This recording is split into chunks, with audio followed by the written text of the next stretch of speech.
Welcome to the #1 show and the source of truth for all things MedTech. Here, we reveal the secrets and stories behind the investments, science, and commercialization of the MedTech industry. Every week, we'll take you on a wild ride with the biggest names in the game, from entrepreneurs and investors who are shaking up the market to healthcare providers who are revolutionizing the way we think and practice medicine. So hold on tight and get ready for a journey like no other. This is the State of MedTech.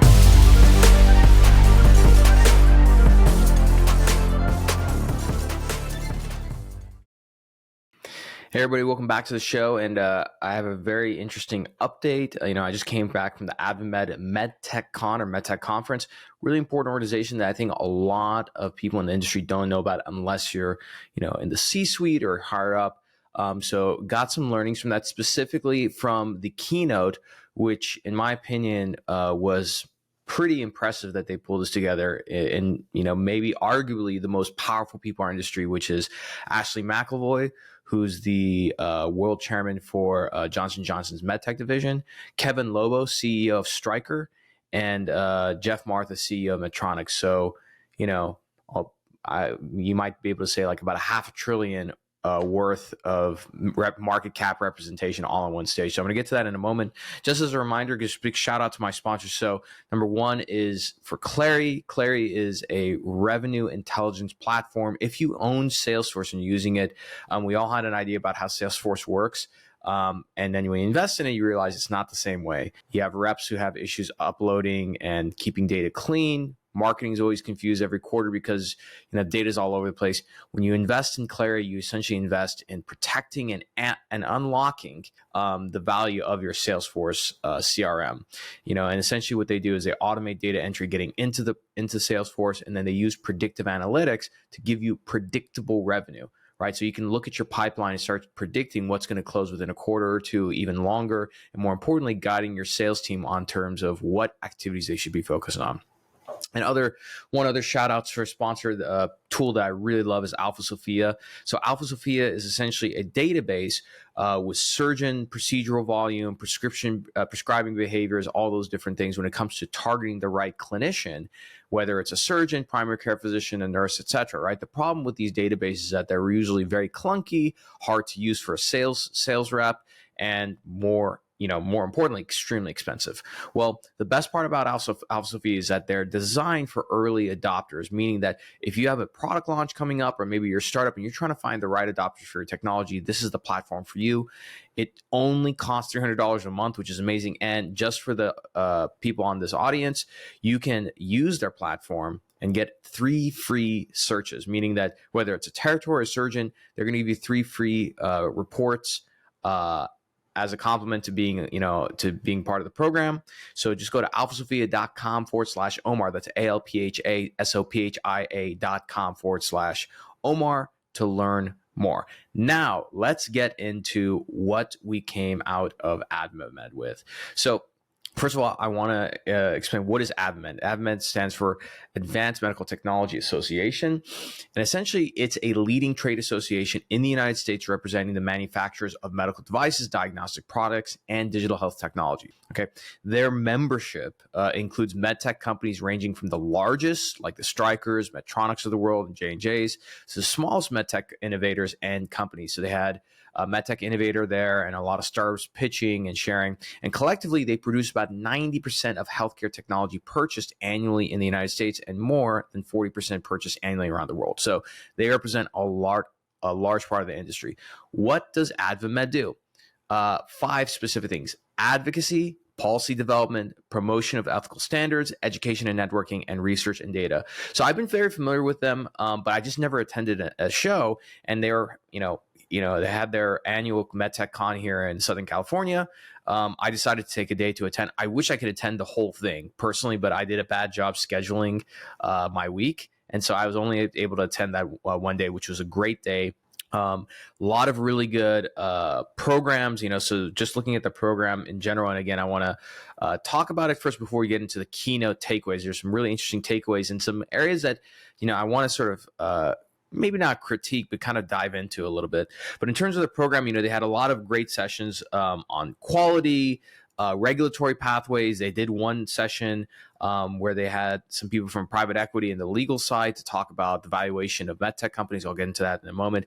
Really great program. I believe next year they're holding it in Toronto. So I'm actually going to try and be better about scheduling and make sure that I'm there. Yep, here we go. October 15th to 17th next year is going to be in Toronto, Canada. If you want to register and find out more, go to themedtechconference.com. So let's get into the keynote. So the keynote, as mentioned, was Ashley McAvoy, chairman of worldwide chairman for Johnson & Johnson MedTech's division, Kevin Lobo, CEO of Stryker, and Jeff Martha, CEO of Medtronic. And the title was Health Tech on the Horizon, Unleashing the Power of Innovation. So with advances in technology, AI, and data analytics, the landscape of healthcare is being transformed, revolutionizing patient care, disease management, and overall well-being. During the session, we'll hear from these leading CEOs on the latest innovations and trends in medtech that are reshaping the industry. Okay, so what do they talk about? Well, I took a lot of notes on this, and so I was able to divide it up into 5 sections. Okay, and I'm going to leave the last section just because that's the one I want to dive into and kind of maybe provide a little bit of critique on my end. There's a couple of areas I disagreed with, but overall, I thought they had really great points. I really love what they had to say.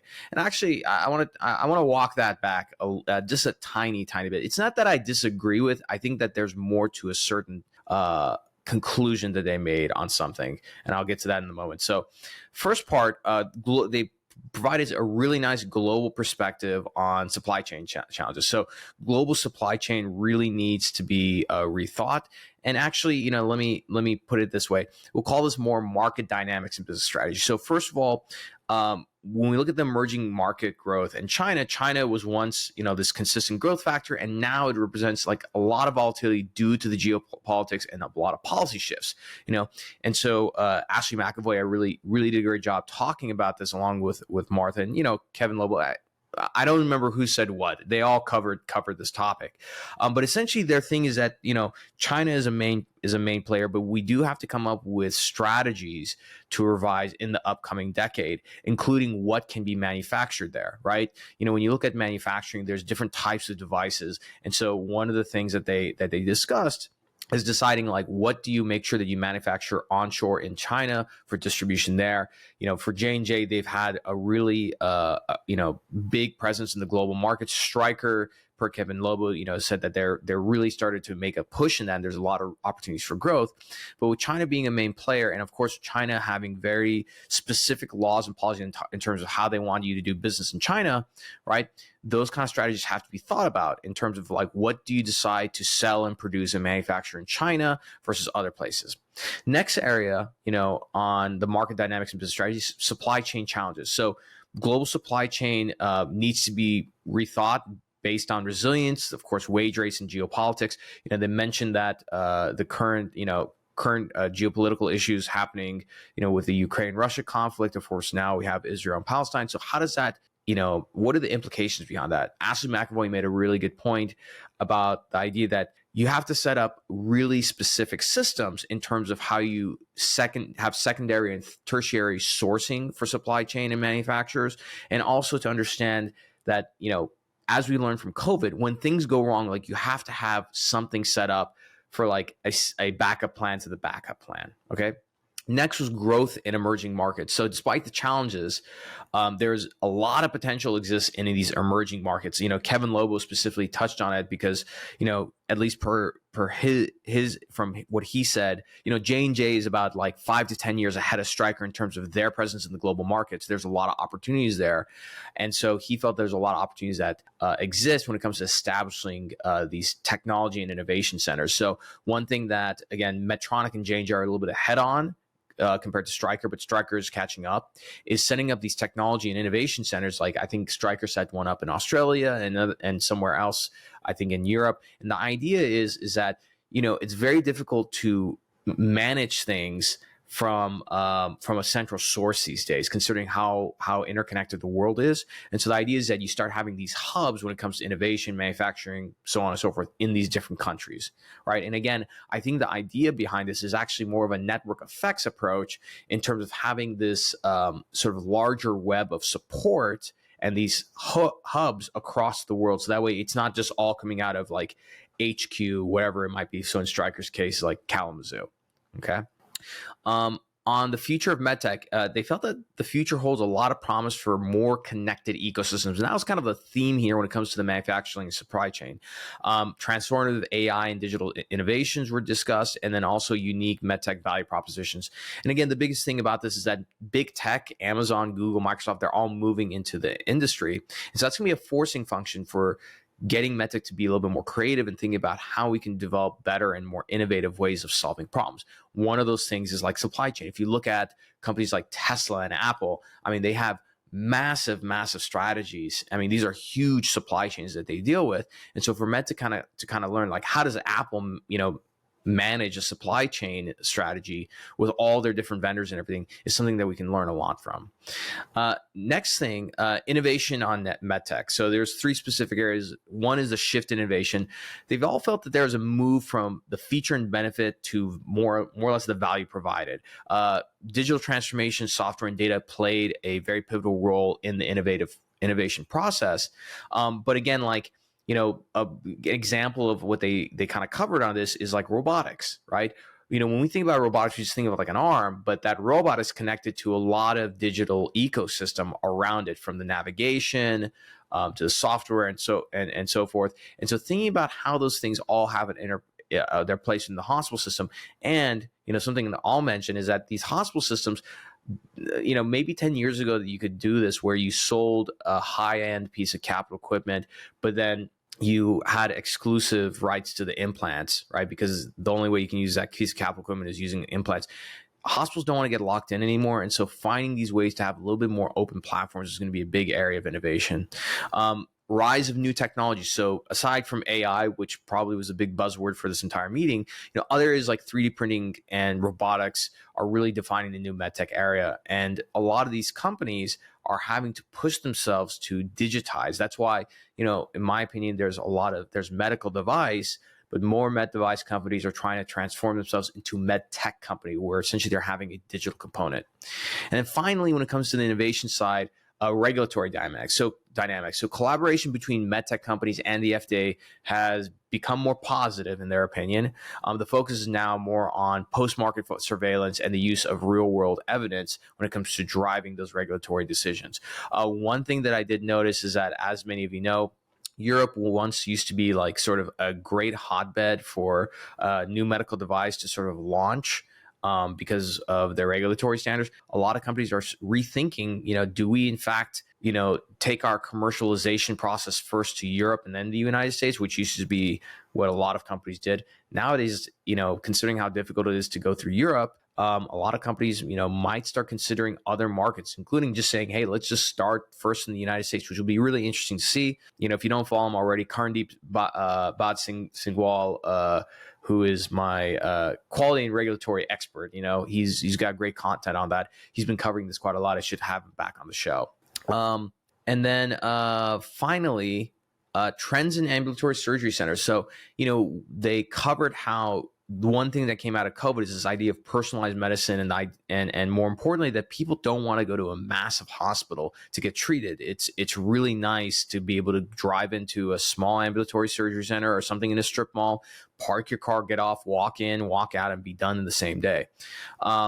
The big shift to ASCs, they mentioned that, and Kevin Lobo specifically said this, that even a lot of surgeons in Europe are starting to ask them about recommendations for ASCs for them to come and shadow and visit in the United States. So ASCs, while we know it's transforming the landscape of healthcare here in the U.S., we see a lot of transformation or influence of the ASC model here in the U.S. having that influence on a global healthcare delivery side. One example was like cataract surgery was kind of an early adopter of ASCs. More procedures are going to follow suit, and I definitely agree with that. Again, aside from the inconvenience, there are huge costs. I think depending on what procedure it is, sometimes some procedures can be 2 or sometimes even 3 times more costly in a large hospital system versus an ASC setting. And so, I think one of the interesting themes here, if you look at, a really macro view of everything that's going on from supply chain to innovation to even talent and sourcing, is like decentralizing things. And you cannot have like a central source, including healthcare delivery system. It can't just be this huge hospital anymore. It has to be ASCs. It has to be even in-home deliveries systems. So as mentioned, there's a global perspective on ASCs where it's no longer a U.S. centric trend. Some countries I mentioned were Switzerland, Germany, and then UK. They're starting to explore ASC models, which I find really interesting. I don't know much about the healthcare landscape in Switzerland, but in Germany and I think in the UK, they have more of a socialized system. More of a government-run healthcare insurance system, and so seeing how an ASC model is going to work is going to be very interesting. And they at least felt that emerging markets might, actually initiate healthcare with a mix of tertiary care centers and ASCs. And then finally, on the ASC side, the financial aspects and the business model. So surgeons often do co-own ASCs, and different models exist, with some involving private equity firms. And there were plenty of private equity people at this conference. And so the idea is, as you see different healthcare delivery vehicles being developed, globally, the people who back and own these things is also going to be very interesting. It's not just going to be doctor owned. It's not just going to be government owned. It'll be a mix of these kind of things, including with private equity. And now finally, the area that I wanted to cover, and I mentioned 5, it's actually 4 areas. So work and culture recruitment, this is the area that I want to cover on a little bit. And actually, so there's 4 areas to cover. The 5th one, which is I'm adding to it, will be sales and marketing. But on the work and culture side, they talked about the importance of adapting to the new generation. So Ashley McAvoy really hit on this specifically, which is that, younger generations value like good work environments with autonomy, sort of an equal balance in terms of work-life balance. And that, there's more interest in experiences than just titles, right? And companies need to adjust these preferences and styles. On the talent and retention side and recruitment side, medtech companies are still trying to retain top talent, and they want to make sure that they don't migrate and leave to tech giants. This is the area that I want to push back on, is that, all 3 felt that the company's purpose and story can be significant selling points, including the fact that you're working in healthcare and helping patients. That's not enough. And I hate to say this, because like I'm seeing more and more talent, whether it's in sales or marketing side or product and engineering side, going to big tech. And to be quite frank, and this is part of the reason why I started my company, at least to tackle the, I would say my main company, Khateeb & Co, is tackling the sales and marketing side. State of MedTech, we're trying to tackle all of it, which is, if you look at it from, either the sales or marketing side or even the engineering side as a whole, and I hate to say this because this is my industry, a lot of the talent that we see is kind of scraping the bottom of the talent barrel. When we look at the SaaS and tech side, the sophistication and just in their sales process, you can't hold a candle to it for our industry, right? And that's something that we have to consider changing. This is why personally I've partnered with companies like Clary, for example. I talk about Alpha Sophia, is because we need to make our the way we do business a little bit more sophisticated, and to rely on this idea that, hey, we're in medtech, we're saving lives and everything. It's a great story. It's not enough to move the needle, because people are still leaving to go work for big tech. Part of it is compensation. Of course, companies, there's only so much you can do about compensation, right? But I think that it's a multifaceted thing, right? If you look at some of the companies that Elon Musk runs, let's say Tesla, for example, they recruit and retain talent really well, and it's an extremely intense work environment. I'm not saying that medtech needs to be like that, but I think there's ways that we need to make what we do better, so that people take a lot of pride in their work, make better money, and maybe that's a conversation that we also have to consider having, which is, are we paying the amount necessary to attract and retain top talent? For me, the short answer that I would say is no. And again, while our industry offers this really unique value prop, it's not enough by itself. People want fulfillment in their work, but it's not enough to have cool work environments and company retreats. I think part of it is that people want to know is that they're working for a really cool company, and it needs to feel cutting edge, from the sales and marketing aspect to even the way the company brands itself. These large medtech companies have really old, outdated social media policies. I know for a fact that across the board for some of these larger strategics, and I know this because I have unnamed sources inside each of them that I was able to get a hold of, that they've seen an increase in social media activity from their employees, like in double digits. I think both Stryker and Medtronic saw an increase in social media activity from employees, something like 15 or 20% this last year, right? But they haven't adjusted their policies to accommodate and, more importantly, encourage employees as to, hey, here's how you can promote our company and what we do, and so on and so forth online, right? And it's still kind of a case-by-case example. And as an industry, I think we need to get better about that, because that's our number one marketing tool to show the great work that we're doing in this industry. The very last thing, at least on the work culture and recruitment, is they talked about the challenges of diversity and inclusion. So diversity, all of them felt specific, and Jeff Martha really hit on this specifically, is that yes, focusing on having a diverse workforce and everything is the right thing to do and everything, but make no mistake about it, it is a business strategy, and it's essential for better results and a fulfilling work environment. And so they're implementing a lot of different measures to hire and promote a more diverse workforce. And even Kevin Lobo said Stryker did better on their numbers for diversity than they originally expected, but they're very competitive about it, and they want to push that even higher, and they want to focus on it, which is all of this is good, right?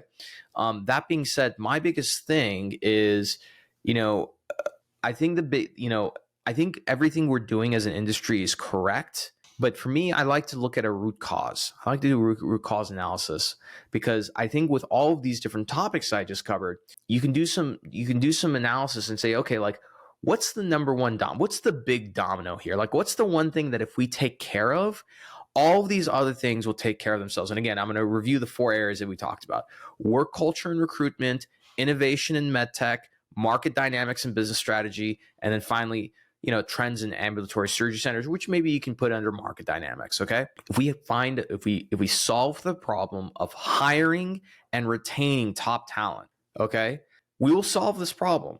And unfortunately, we're losing those talent wars, my friends. We're losing them. Look, I'm going to give you some great examples, okay, of really big names, people who used to be in our industry. We all know, and eventually became a solopreneur. Everybody knows and is familiar with Justin Welsh, right? So Justin Welsh, believe it or not, so really well-known solopreneur. He's kind of owned the category of solopreneurship. Before that, he was in SaaS, right? Did some great work at ZocDoc and also at Patient Pop. You know where he started his career? At Stryker. He was a rep. Lost that guy. Extremely good talent. Who knows what kind of impact that guy would have had he stayed in devices. Another person, my good friend, somebody who I've become very close to over the past year, Chris Walker. Chris Walker, who runs Refine Labs. And by the way, I think it's a good thing that he started his own agency, because now he's redefined demand gen. He's owning this category of revenue R&D and teaching companies how to be a lot more scientific about revenue, right? But he was in the med device world, got frustrated and left. And, I've said it before, I'm going to say it again. Everybody is aware of the great work that Refine Labs does, right? Who's going to be the first med device company to really use Refine Labs? They've worked with over, I think, 10 or 15 of the top 100 SaaS companies in terms of demand generation, developing great creative and great strategies to grow and drive revenue in pipeline. Who's going to be the first med device company to use them, right? So I say this all because all these decisions that haven't happened, right, in terms of who we retain for talent, how do we do things, all these, it goes down to one thing. If we do a better job as an industry, making our industry exciting, engaging, fulfilling, and a place where you can make good money. You can make great money in this industry. I don't think, granted, because we're dealing with healthcare, it's, healthcare sits in a different part of the mind for people. It's not like a consumer thing like Coca-Cola or something. So I know we have to be careful. There's a PR filter we have to put on this. But by all means, we should show that, hey, if you dedicate yourself to this industry, you work hard, it will reward you back. You can make a lot of money. You can do all these things, right? And know that you did something extremely fulfilling that's great for society. I don't know if society's any better, for another social media platform. Probably not. Okay. But, when I was at this event, who was it? Abbott. Abbott had a patient story, right? This gentleman who's in his 40s was diagnosed with Parkinson's, life destroyed. Abbott's deep brain stimulation device, they did DBS on him. He's got normal life now, right? Why aren't we doing, and the way I think about this, why did I have to go to AdvaMed and randomly go into a session to learn about this patient story? Why aren't we finding ways to spend money, invest in creative and push those stories out? Why isn't every rep from Abbott, DBS, demanding and getting content just for this patient story and sharing that, like through their LinkedIn, Instagram? I don't care, right? So again, the forcing function here to improve all of these areas of medtech. And by the way, I'll make a comment on this. It's essentially, valuations for medtech companies across the board, from large cap medtech companies and small to mid cap medtech companies, is down significantly. Specifically diabetes, such as I'm reading the stock tickers, Tandem down 39%, mainly due to GLP-1 concerns. That's that GLP-1 is a pharmaceutical drug for weight loss. But part of it is that there's a lot of issues when it comes to innovation, and Ernst & Young even published a report on this about why medtech is facing these things. Again, these are multivariate problems. But if you look at what's the one domino, what's the one lever that we can pull to solve for this, it's talent. And whether you look at it from the sales standpoint, the marketing standpoint, the product and engineering, if you take it as a whole and compare it to big tech and data and all these industries, it's kind of scraping the bottom of the talent barrel, my friends. I hate to say it, it's really true. And I mean, look, on that side, I'll kind of end with this. The area that I can speak very specifically to is sales and marketing. We talk about innovation across all these things. I haven't heard anybody talk about, aside from me, talking about sales innovation. Innovation in sales model, right? Marketing innovation, right? How do we get better about how we market things?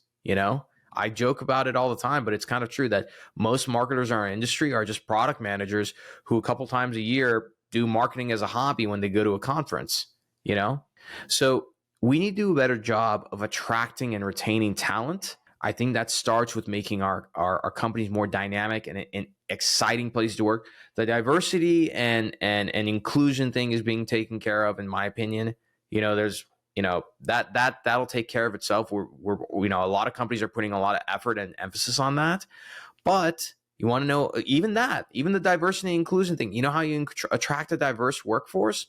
Make the place that they work interesting, fun, hard.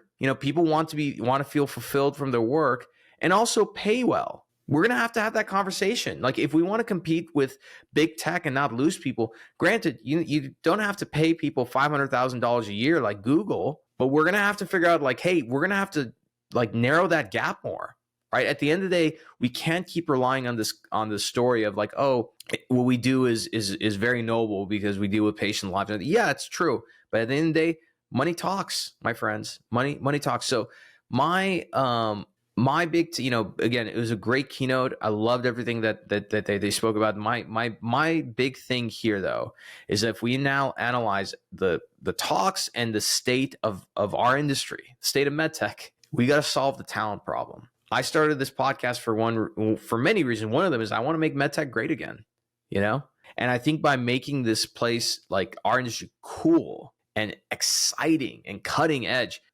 We got to do some more hype, my friends. People love the hype, and especially in 2023, between the social media platforms, online entertainment, everything, it's all about that hype.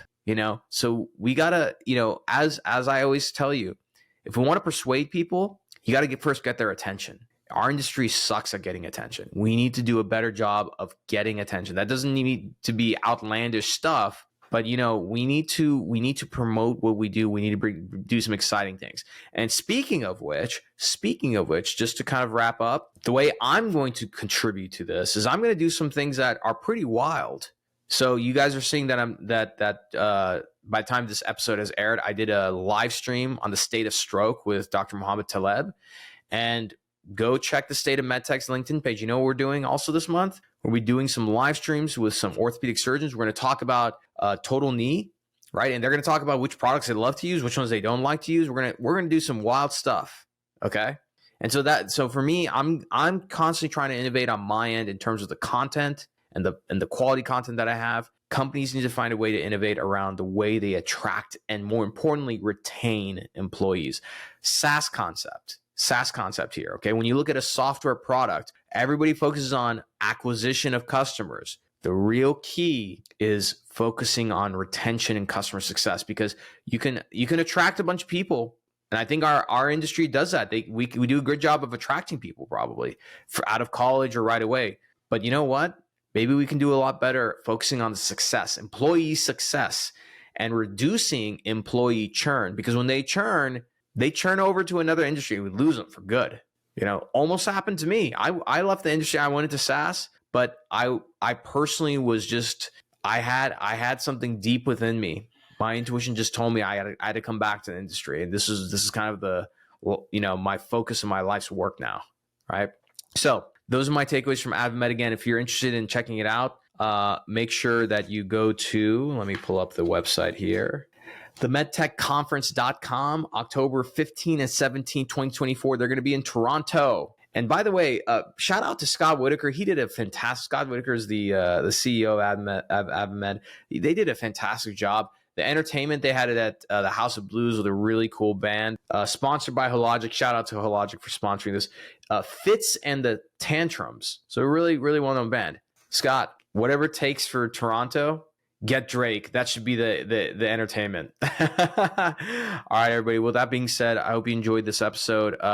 If you're watching on Spotify or YouTube, check and you can comment below. Let me know what you thought about the episode, any ideas, things you want me to cover. If you haven't already, do me a big favor. Subscribe to this podcast. Subscribe on YouTube, Spotify, and Apple. It helps the show a lot. Give us 5 stars. Write a review. Okay, we're trying to grow the show. The more I'm able to grow the show, the more funding I get for it, the more wild stuff I get to do. Thank you for enjoying another epic episode of the State of MedTech. If you're feeling inspired and love this episode, do us a favor, hit that subscribe button and turn notifications on so you never miss an episode. And be sure to give us 5 stars and write a short review, because that helps more people discover this amazing community of ours. If you're a company who has an executive that you'd like to be on the show, or perhaps you want to sponsor one of the episodes, shoot us an email at hello@khateebandco.com. Take care, and we'll see you next time.